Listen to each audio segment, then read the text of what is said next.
Hello friends, I am here with my channel Solving Questions with Gauri Ma'am.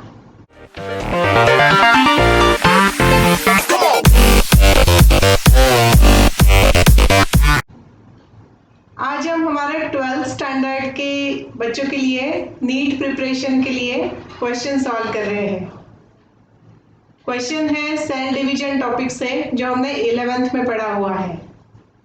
The question is during cell growth DNA synthesis takes place in DNA synthesis कब होता है ये पूछा है।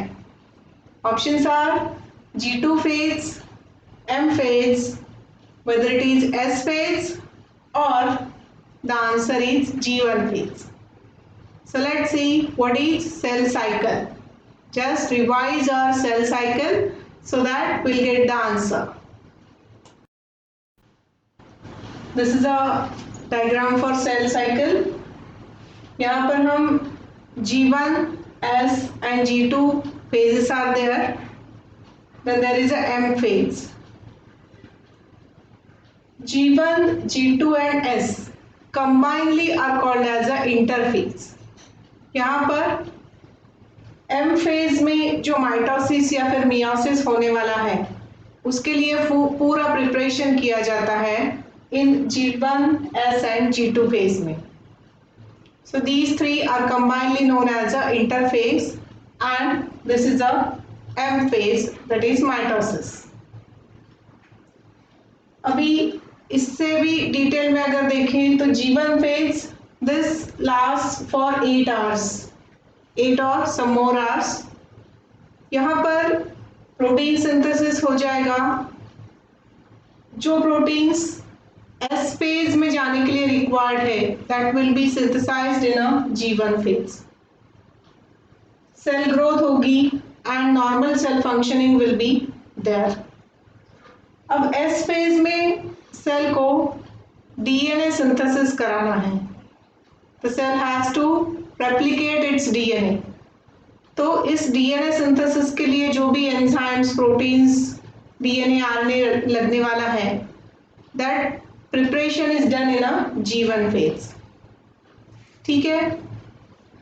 S phase this needs 6 to 8 hours. यहाँ पर DNA replication हो जाएगा and histone protein synthesis will also occur in S phase. Histone proteins जिसके around DNA is wrapped. In the nucleosome solenoid model we study histone proteins. So histone proteins are present in between and around which the DNA is wrapped. So वो protein का synthesis भी यहाँ पर हो जाएगा. Now moving to G2 phase. This phase lasts for 2 to 5 hours. यहाँ पर भी प्रोटीन सिंथेसिस हो जाएगा मगर ये प्रोटीन्स कौन से होंगे which will be required for the cell division.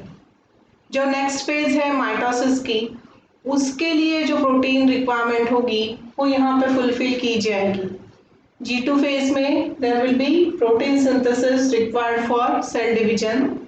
Also there will be a RNA synthesis. Moving to M phase, this takes 1 to 3 hours. M phase में माइटोसिस हो जाएगा, actual cell division will occur. There will be a karyokinesis मतलब nucleus divide हो जाएगा and there will be a cytokinesis मतलब cytoplasm divide हो जाएगा. There will be a formation of 2 daughter cells. So this M phase में prophase, metaphase, anaphase, telophase और cytokinesis जैसे हम ये माइटोसिस में पढ़ते हैं that will take place here. So this is cell cycle. In this way cell will synthesize this protein, it will replicate its DNA, it will synthesize proteins required for mitosis and cell division will occur. हमें question में पूछा है कि during cell growth DNA synthesis takes place in which phase. तो यहाँ पर option C जो है that is a S phase. which is the correct answer. S phase में DNA synthesis हो रहा है. So option C is the correct answer for this question.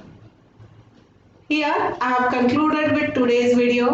I request you to please like, share and subscribe for my channel and also to hit the bell icon. Thanks for watching.